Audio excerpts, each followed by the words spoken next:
상상해 보세요. 어느 날 갑자기 큰 돈이 생겼습니다. 투자했던 게 크게 오를 수도 있고, 작게 시작한 일이 갑자기 잘 될 수도 있고, 생각지도 못한 돈이 들어올 수도 있습니다. 어쩌면 로또처럼 말도 안 되는 일이 생길 수도 있겠죠. 평소에는 이런 상상을 하면은 기분이 좋아집니다. 이제 빚 걱정 안 해도 되고, 하기 싫은 일 안 해도 되고, 사고 싶었던 것도 살 수 있고, 나를 무시했던 사람들에게 보여줄 수도 있을 것 같으니까요. 그런데 막상 정말 큰 돈이 들어왔을 때, 사람은 생각보다 쉽게 흔들립니다. 돈이 없을 때는 못하던 선택들이 갑자기 가능해지기 때문입니다. 차를 살 수 있고, 집을 바꿀 수 있고, 일을 그만둘 수 있고, 주변 사람들에게 돈을 줄 수 있고, 잘 모르는 사업에도 들어갈 수 있습니다. 문제는 그 선택들이 처음에는 전부 좋아 보인다는 거예요. 돈이 생긴 순간부터 인생이 편해지는 게 아니라 오히려 내가 어떤 기준을 가진 사람인지 더 정확하게 드러납니다. 갑자기 부자가 됐을 때 제일 먼저 하지 말아야 할 건 아무에게나 말하는 겁니다. 큰 돈이 생기면 말하고 싶어집니다. 나 이제 괜찮아졌다고 말하고 싶고, 나를 무시했던 사람들에게 보여주고 싶고, 가족이나 친구에게도 나 성공했다고 알리고 싶어집니다. 그런데 돈이 있다는 사실이 알려지는 순간, 사람들의 태도는 생각보다 빠르게 달라질 수 있습니다. 돈을 빌려달라는 사람, 같이 투자하자는 사람, 좋은 사업이 있다고 접근하는 사람, 갑자기 친한 척하는 사람, 도와주지 않으면 서운해하는 사람이 생깁니다. 돈이 사람을 바꾼다고 하지만 정확히는 돈이 사람의 민낯을 드러내는 경우가 많습니다. 그래서 큰 돈이 생겼을 때는 자랑할 시간이 아니라 조용히 정리할 시간입니다. 내게 얼마가 들어왔는지, 어디에 둘 건지, 누구에게 말할 건지, 누구에게는 절대 말하지 않을 건지부터 정해야 합니다. 돈이 많아졌다고 모두에게 설명할 필요는 없습니다. 조용히 있는 것도 돈을 지키는 능력입니다. 두 번째로 하지 말아야 할 건 삶의 리듬을 한 번에 무너뜨리는 겁니다. 돈이 생기면 제일 먼저 일을 그만두고 싶어집니다. 그동안 참고 했던 일이 있다면 더 그럴 수 있어요. 물론 지금 하는 일이 나를 너무 갉아먹는 일이라면 그만둘 수 있습니다. 하지만 일을 그만두는 것과 아무것도 안 하는 건 다릅니다. 갑자기 일상이 사라지면 사람은 쉽게 무너집니다. 하루 종일 할 일이 없으면 돈을 쓰는 일만 남습니다. 심심해서 쇼핑하고, 심심해서 여행 가고, 심심해서 사람을 만나고, 심심해서 잘 모르는 사업을 시작합니다. 처음에는 자유처럼 느껴지지만 시간이 지나면 그 자유가 불안으로 바뀔 수 있어요.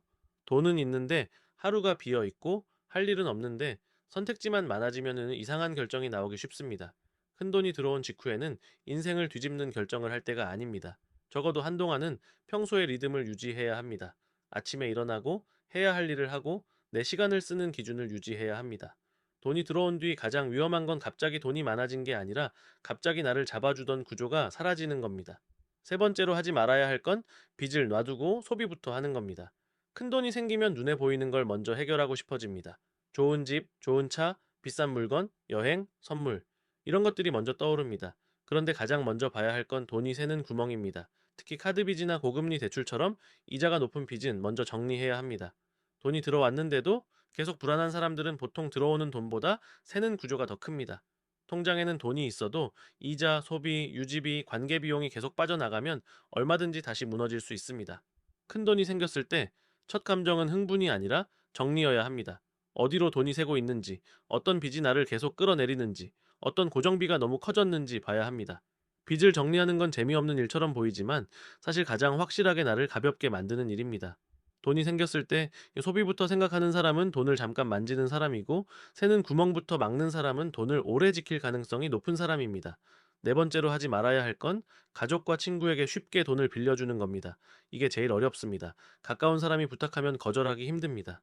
내가 여유가 생겼는데 도와주지 않는 사람처럼 느껴지고, 돈 때문에 차가운 사람이 되는 것 같고 괜히 미안해집니다. 그런데 돈을 빌려주는 순간 관계는 이상하게 바뀔 수 있습니다.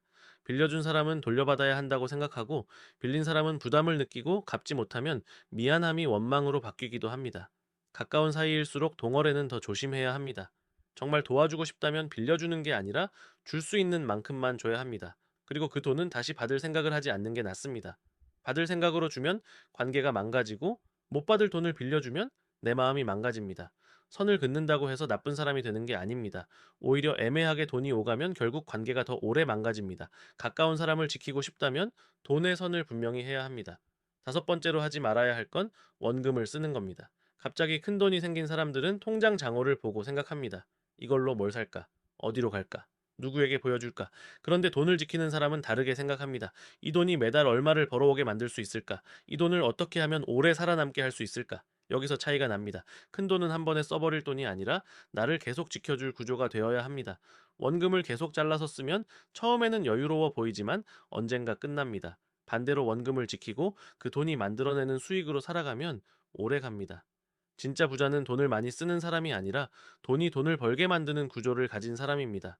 큰돈이 생겼을 때 가장 먼저 해야 할 생각은 '얼마나 쓸 수 있지?'가 아니라 '얼마를 남겨야 내 자유가 유지되지?' 입니다. 이 질문을 못하면 돈은 순식간에 소비로 바뀝니다.